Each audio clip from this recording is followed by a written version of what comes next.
Hey everyone out there, you've reached the Rock Office. It's time to clock in and rock out. I'm your host, Bill Smith. And I'm Kevin Davis. We are coming to you backstage at the Beachland Ballroom, which is one of the bigger clubs in Cleveland, to bring you an interview and performance with Attack Cat. Attack Cat is a local band that has been making a lot of waves locally here in the Cleveland area and nationally throughout the country.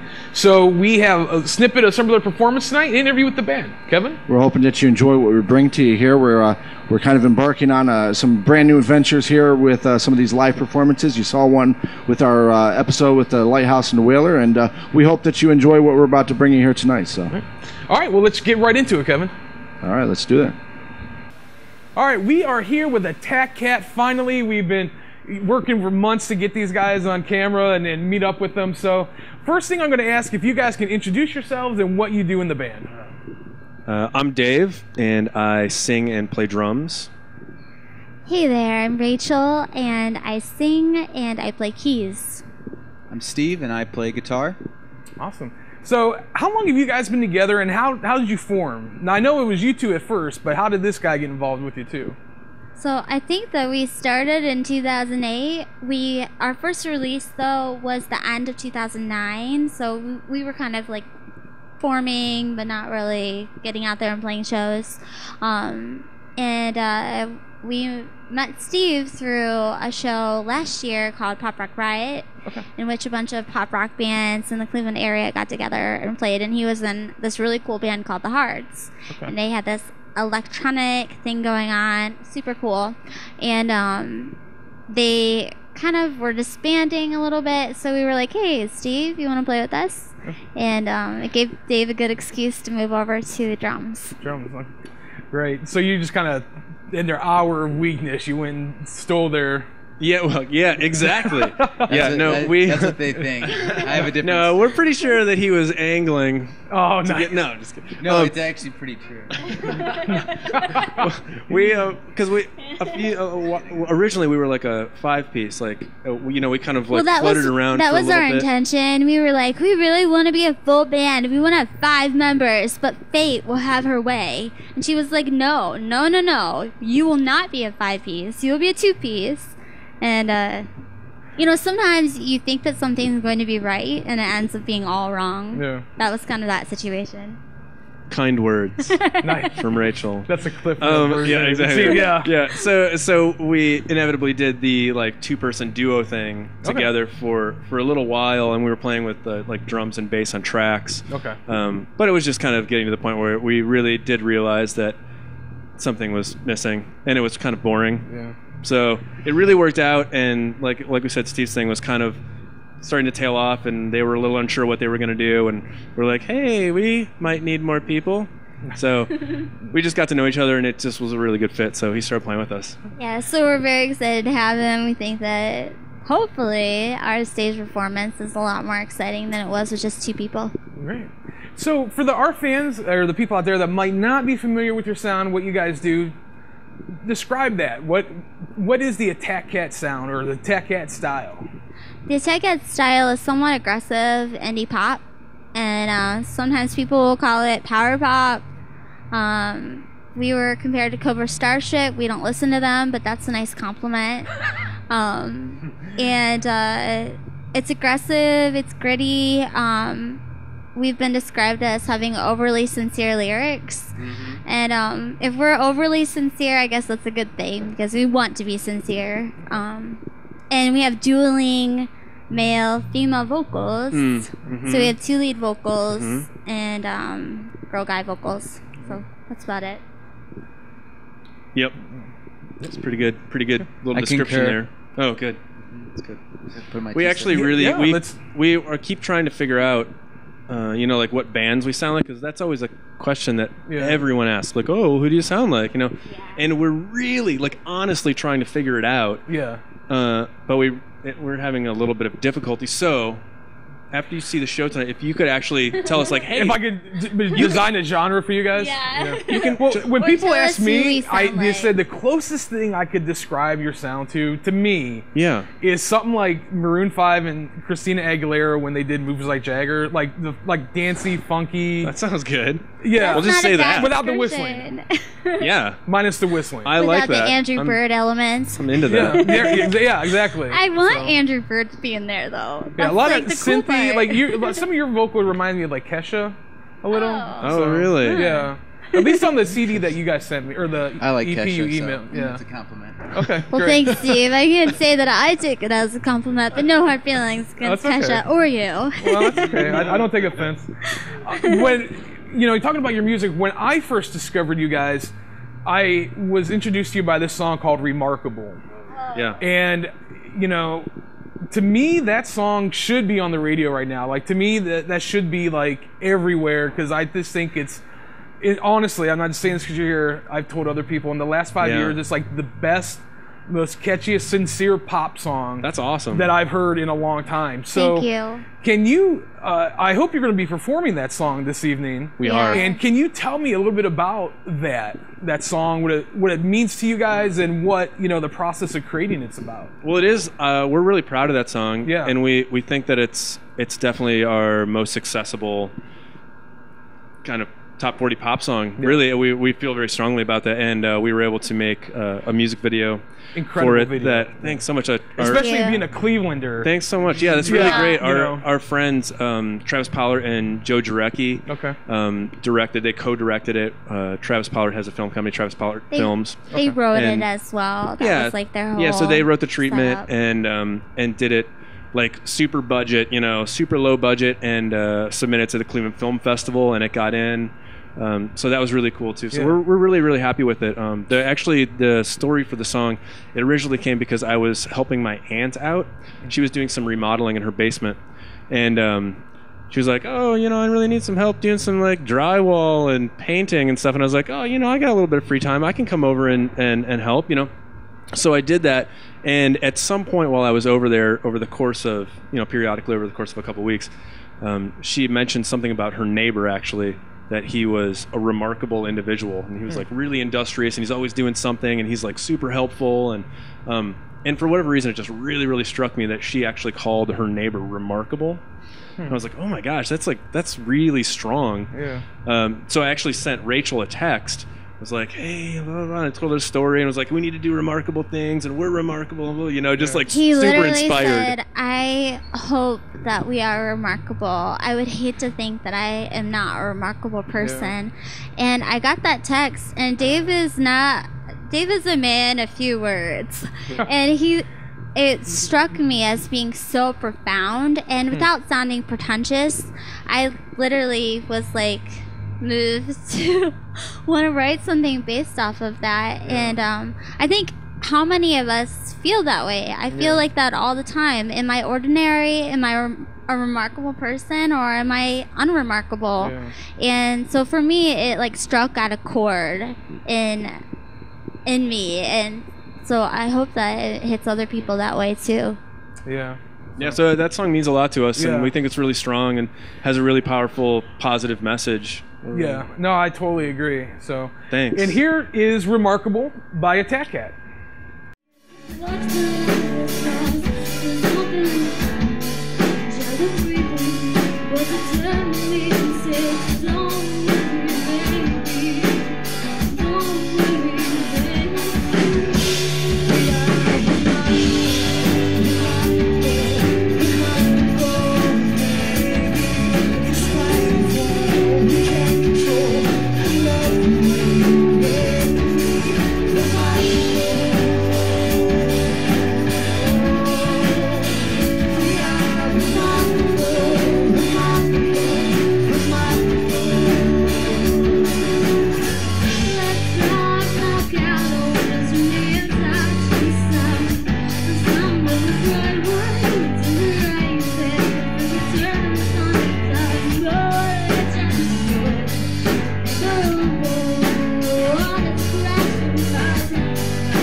you guys.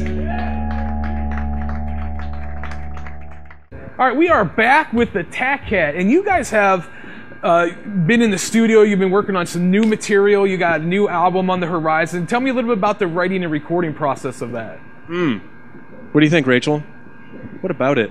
I think that every time we start to write, we try to take a different write in a different way, and sometimes we can be over deliberate, and I think at this point we're trying to just put things down as they come, and we're gonna take a few months off in January and February and really focus on the recording process, and before that we're going to release a few Christmas songs. Oh, cool. So we'll get Steve in on that, and maybe you can do some guitar playing action, some strumming. There you go. It's gonna be good. And we're hoping to put out a new EP or album, depending on how many songs we decide to do, in March. Oh, great. So you have told me that there was a new single out there, I'm assuming from this new project. Tell me about the single, the name of it, writing it, what it means, and the kind of treatment that you guys are giving it. Logistics first. We've actually decided to put it on our Christmas release. Okay. Originally, we weren't going to do that, but we decided to do these Christmas songs, kind of a little bit last minute. Okay. We're just going to kind of blow through them and put it out, just online. So we decided to go ahead and put this song with them. It's called Matchstick, and Rachel can tell you a little bit about it, but it actually does tie in a little bit. So I'm a huge fan, and this is going to sound so cliche because I'm a girl.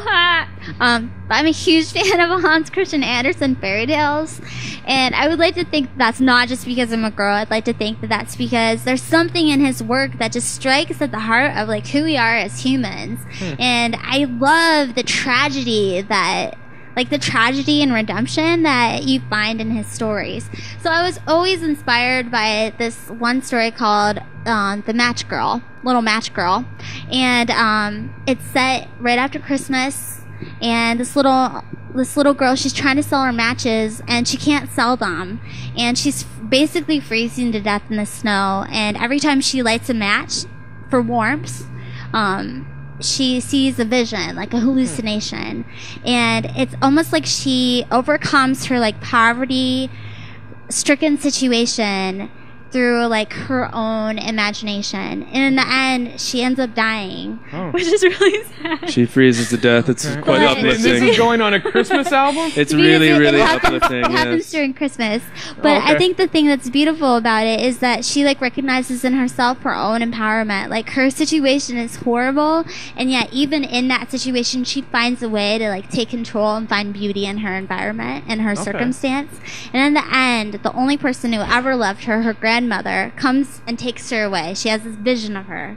She comes in, like, takes her to heaven, and the villagers find her the next morning, and she's frozen to death in the snow, and they say, "Oh, this poor little girl."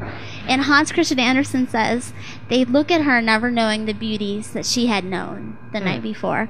And so maybe that's a long tale to tell you about the song, but I identify with that little match girl because she is trying to make sense of her world and find beauty in her environment. And so we wanted to write a song about it. Okay. That's kind of Christmas in a nutshell anyway. Actually, it's like this fallen, horrible world, Yeah. And that is kind of the Christmas story, really. Yeah. The harshness of reality. Coming to like save a parable the world. of it or sort. Yeah, absolutely. Yeah, actually, that's a good point. I never thought about that. We're so brilliant. Oh, we're so deep. You're very deep. And yes. Gosh, we are. And it was in the winter time. It was winter. And there's snow falling. My gosh. It's Wow. cold. You can just imagine. Yeah. All right. Well, this is a Tack Cat. This is their new single, Matchstick, coming at you guys at the Beachland Ballroom in Cleveland, Ohio. So, I was telling, we have amazing guests tonight. They're called The Rock Office, and they do a video blog on local music. So check them out, please. They're filming us. Mike. And they did a little interview. And so if you're interested in what's going on in the Cleveland music scene, go ahead and give that a Google. We were telling them earlier that the song, as like over dramatic as it sounds, is based on a Hans Christian Andersen tale. It's about a little girl. So, here we go.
We are back. That was their newest single, Matchstick, Attack Cat.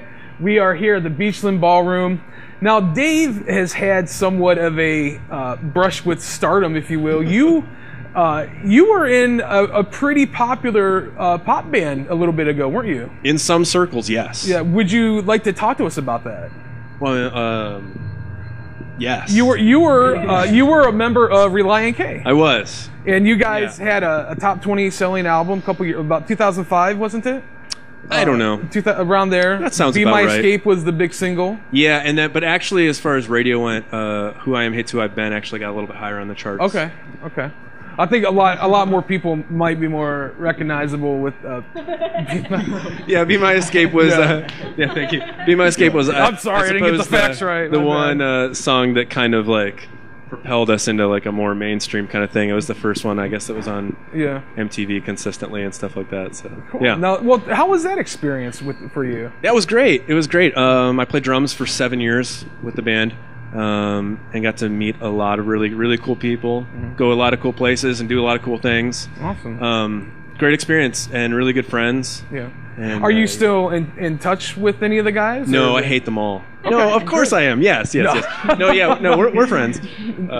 We're friends. Yeah, I talk with them. Our Facebook and Twitter will be blowing up. Controversy. So, nice. No, well, we talk. It's they're good friends, and I lived in a bus with them for 7 years, so I'm sure you've shared moments that we've had moments. Yeah, I'm sure. Yeah, for sure. How is being in Relient K and having that experience on that level prepared you for what you're doing now? Oh my gosh, I don't know. It's a whole different world. At first, I got to be honest. At first, I thought, you know what, this is going to be a lot of fun to like go and play in like the little club right down the street and then... Are you saying it's not fun? No, it's fun. Wait, he's not done yet. He's going to bring it around. He's going to... You got to bring it home. Well, now I'm not sure I'm not sure where I'm going. At first you thought what I was going to say really is like fun. it was going to be so much fun, and you know what? It really is refreshing, and it is enjoyable, but it's like ground floor. It's like, oh my gosh, this is hard. Yeah. This is like you gotta like set up your own stuff. You have to haul your own gear. No roadies, huh? Yeah. I think I'm really big, and I was hauling gear a few weeks ago and pulled my back. She couldn't walk for days. Well, let me ask you guys: how is it working with a guy who has had a certain level of success in the industry? How does that affect? Unbearable. He has the biggest ego. Steve, how do we do it? You're married to him. I can't talk about this. Oh, well, I mean, you gotta have to now. I mean, you're kind of locked in with these guys. I feel really honored to work with him. He's an amazingly talented individual, and I can't think of a better partner in crime. Oh, that's awesome. So thanks. Well, listen, I know you talked about the new EP and all this stuff on your recording and writing. What's on the horizon for Attack Cat? What in the next 6 months to a year? Any big tours? Any working with any other musicians that we may know? Any other guest producers on the album? What can we expect from you guys here? We really haven't planned that far into next year. We said that we're busting our butts right now to get this Christmas stuff ready to go and then record that and get it out. And then like we said, we have a few shows still that we have at the end of this year, and we've been writing new material, and we're going to continue writing that through the Christmas process, and we'll be recording in the first month or two of next year. And then we're just hoping after we release the album to really push it with touring, and we hope that our friends and our fans support us in that. Okay. I have one more question to ask you, and this is a question I ask all of our guests, no matter how big or small. On our show, one of the big things that we talk about is physical music versus digital music. We are big fans of the physical music. We love the CDs and LPs. How do you guys feel about the situation as we feel strongly about physical copies of music. When it's digital, it's just out there, like you could have it on your laptop and the next day it could be deleted. It doesn't feel like it's a real thing unless you can hold it and it's visceral, you can feel it and touch it and see the artwork. That being said, it's not always practical for bands to release everything in hard copy. I mean, I don't know about you, but I always have my Discman with me still. But we have... It comes in handy. It sure does. Yeah. It sure does. We love records. We have a record player at home. Okay. And we love using that, pulling those dust-sealed records out of their sheath. Yeah. The smell of the old vinyl. Yeah. The skipping. Yeah. The cracks. It's definitely... I mean, it's a little bit of a balancing game now. It's great to have tangible, real evidence that this thing exists. Yeah.